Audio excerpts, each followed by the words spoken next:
Hello students, today our next topic is sea breeze and land breeze. हवाएं क्या होती हैं, समुंदर की और ज़मीन की। तो पहले हमें समझना है कि हवा काम कैसे करती है। जब हवा हल्की या लाइट होती है तो वह ऊपर उठती है, और जब हवा हैवी होती है तो नीचे आती है। एज वी नो दैट जो हैवी चीज़ें हैं वो हमेशा अगर हम ऊपर फेंकते हैं तो वो नीचे की तरफ आती हैं, और जो हल्की चीज़ें होती हैं, फॉर एग्जांपल पेपर, तो वो हवा में ऊपर उड़ जाते हैं। तो इसका मतलब है जब एटमॉस्फेयर के अंदर टेम्परेचर ज़्यादा हो तो हवा नॉर्मली हल्की होगी। जब गर्मी ज़्यादा हो तो हवा एक्सपैंड हो जाएगी, फैल जाएगी। अगर टेम्परेचर कम है तो हवा हैवी होगी और वो लैंड पर आ जाएगी। Now come to the point. Sea breeze, the heat of the sun warm up the land faster than sea during the day. अब सबसे बड़ी बात है कि सी ब्रीज चलती कब है। दिन के समय ऐसा होता है कि जब सूर्य ऊपर मौजूद होता है तो वह समुद्र और जमीन दोनों को गर्म कर रहा होता है। तो हम देखते हैं कि सन की रेज ज़्यादा लैंड को हॉट करती हैं, जिसके कारण सी में पानी होता है और वो बह रहा होता है। तो जो समुंदर का पानी है वो ठंडा ही रहता है।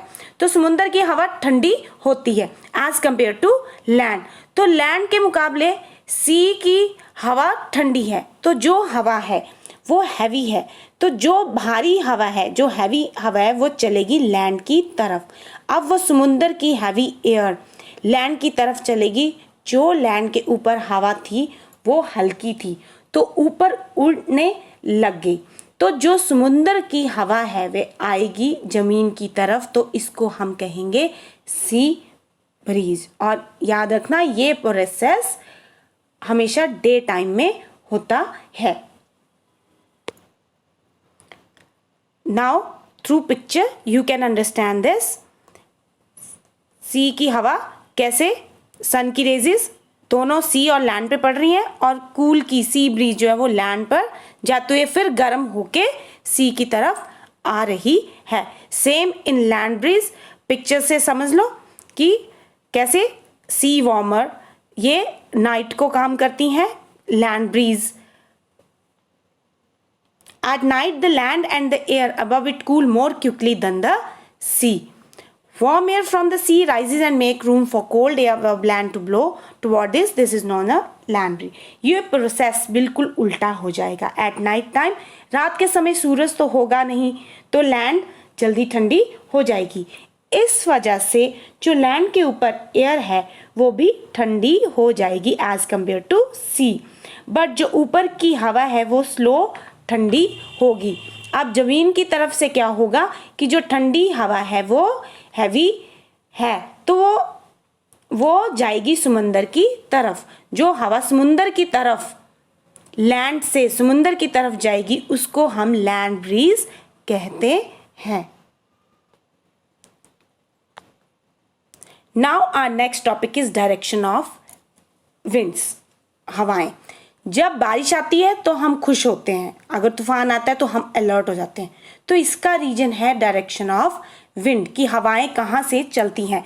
Winds also influence the climate of a place. They may be hot, cold or moisture depending on the place from which they blow. वो कहाँ से ब्लो कर रही हैं। व्हेन दे ब्लो, अब हमने समझना है कि जब हवाएं गर्म इलाके से चलती हैं they cause hot summer, and the cold winds जो नॉर्दर्न एरिया हिमालय से, नॉर्दर्न एरियाज की तरफ आती हैं हिमालय से ठंड, तो वो ठंडी हवाएं लाती हैं। They bring with them rainfall and the winds from the sea make the climate cool and moist. और कुछ हवाएं जिस रीजन से आती हैं जहाँ से हमें बारिश के आने के अनुमान लगाए जाते हैं। So look in the picture, direction of winds, south, east, west, north. ये हवाएं कहाँ से आती हैं तो हमें पता चलता है कि कौन सी हवाएं समर में गर्म हवाएं और सर्दियों में ठंडी हवाएं किस रेंज से आती हैं।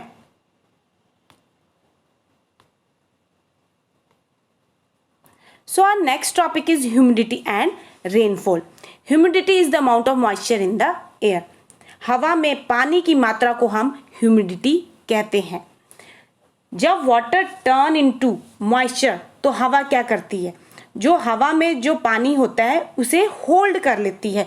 जितना ज़्यादा पानी हवा में होता है उतनी ही ज़्यादा ह्यूमिडिटी होती है. तो मॉइस्चर जो हवा में होता है उसे हम ह्यूमिडिटी कहते हैं. हवा में मॉइस्चर कब होगा, जब ज़्यादा वाटर वेपर हवा में होंगे. Humidity deal with amount of water vapour in the air. Rainfall also effect the climate of place. Humidity और रेन का आपस में मेल जोल है. जब जैसे रेनफॉल होगा तो ये क्लाइमेट को इफेक्ट करेगा. आजकल जैसे गर्मियां हैं तो जिस दिन बहुत ज़्यादा धूप होती है और नेक्स्ट डे बारिश आ जाती है तो क्लाइमेट क्या होता है, वेदर क्या होता है, चेंज हो जाता है और ठंडा हो जाता है. Look at the pictures. They show the humidity, rain, rainbows after the rain. So, our next topic, an important topic of this chapter is heat zones. So, according to the temperature and the rays of the sun, the earth is divided into 3 heat zones. ये 3 zones में इसको धरती को हमने divide किया है. The torrid zone, the temperate zone, the frigid zone. तो look at here in the pictures के थ्रू ही ये पूरा हमने समझना है. Torrid zone is the hottest one among the zone of the earth. Torrid zone कहाँ पर है, जो सेंटर इक्वेटर जहाँ लाइन है, जहाँ पर ये लाइन है. तो हमने यहाँ समझना है कि टॉरिड जोन में जो सन की रेज हैं वो डायरेक्टली पड़ती हैं इन एरियाज में, जिसके कारण यहाँ का जो टेम्परेचर है वो बहुत ज़्यादा होता है. This region is hot and experience high temperature as the sun rays fall directly on the reason.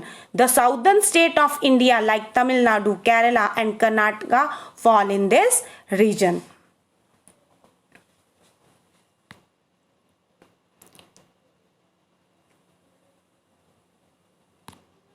Next, temperate zone. There are 2 temperate zones on the earth. These lie between Arctic Circle and Tropic Circle. Look, temperate zone, where it is exactly. यहाँ पर क्या होता है, temperate zone में there are 2 temperate zones on earth. These lies between Arctic Circle and Antarctic Circle. You can see in the picture also. So, in the southern hemisphere, in this region, the temperature is moderate because यहाँ का जो मौसम है, climate है, torrid zone में क्या था कि बहुत गर्मी होती है, बट ये टेम्परेट जोन में क्या होता है, मॉडरेट टेम्परेचर होता है. यहाँ पर ना गर्मी होती है ना ज़्यादा ठंडी होती है. इसका रीज़न क्या है कि यहाँ सन की रेजेस जो है वो वर्टिकली पड़ती हैं, थोड़ी सी तिरछी पड़ती हैं. मतलब यहाँ धूप तो पड़ती है लेकिन इतनी ज़्यादा धूप नहीं पड़ती as compare to torrid zone. So it is the most comfortable place on earth to live in. Northern India lies in this zone. So our last topic is frigid zone. Frigid zone. This zone is a permanently frozen zone. The frigid zone lies between the Arctic Circle and the northern pole in the northern. So look at here, frigid zone. The zone is permanently frozen zone. The frigid zone lies between the Arctic Circle and the North Pole. South and North Pole पर ये है. यहाँ पर सारा साल ठंडी रहती है और ये एरियाज बर्फ से ढके रहते हैं. क्यों ढके रहते हैं? बिकॉज यहाँ सन की रेजेस जो हैं वो स्लैंटिंग पड़ती हैं, बहुत ज़्यादा कम पड़ती हैं, तो इसलिए हम इसको फ्रिजिड जोन के नाम से जानते हैं. So this zone is permanently frozen zone. The frigid zone lies between the Arctic Circle and the North Pole in the northern hemisphere. It lies between the Antarctic Circle 66.5 degree Celsius and the South Pole 90 degree Celsius. In this region, there is no sunlight for most of the months. मतलब पूरे साल यहाँ पर कोई सन की raise नहीं पहुँचती है. सन तो निकलता है लेकिन इतनी ज़्यादा गर्म हीट वहाँ पर नहीं पड़ती है.